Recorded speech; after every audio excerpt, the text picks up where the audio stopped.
Alright, that's good and tight. I went ahead and retorqued the front lugs too, just to be sure. But then I come across this. That's our bearing.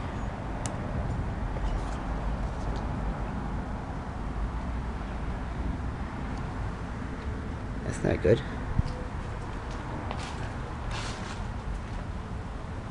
That's the way it's supposed to look.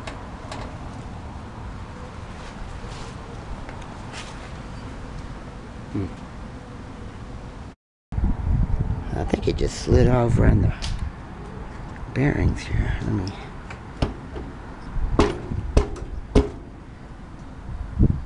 Yeah, that's more like it.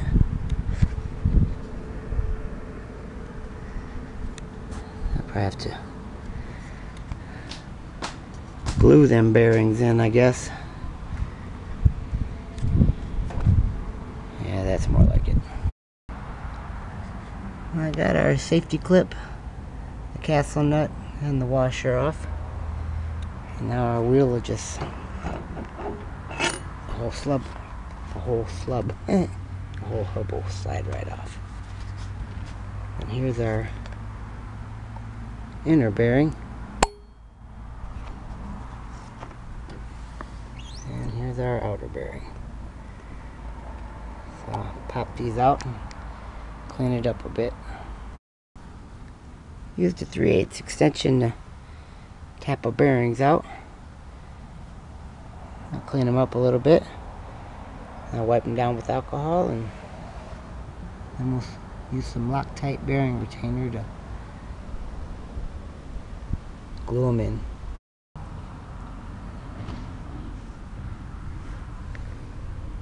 Alrighty. I've got both of the hub surfaces clean and both the outer surfaces of the bearings clean. So we'll use this Loctite bearing retaining compound and check out the directions. Yeah. We've got our bearing retainer stuff on there. Get it in our hub. Alright, I got both of the bearings glued in, I guess you would call it. And then I slid them back over the axle just to make sure that they set squarely, I guess you would say.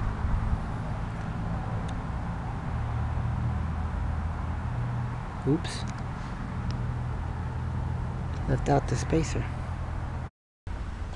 Alright, we got the spacer in there now.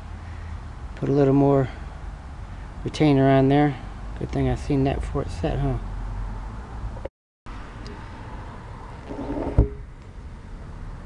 Alright, that's better. Alright, no retainer or spacer. It's in there now. Alright, got this side too. Inside one's done. We got the spacer in there. Let's tap this bearing in place.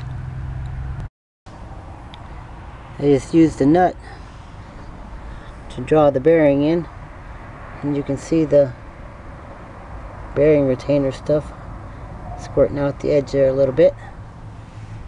So we'll let these set up overnight and then get our nuts adjusted and our safety clips back in. Alright, more to come.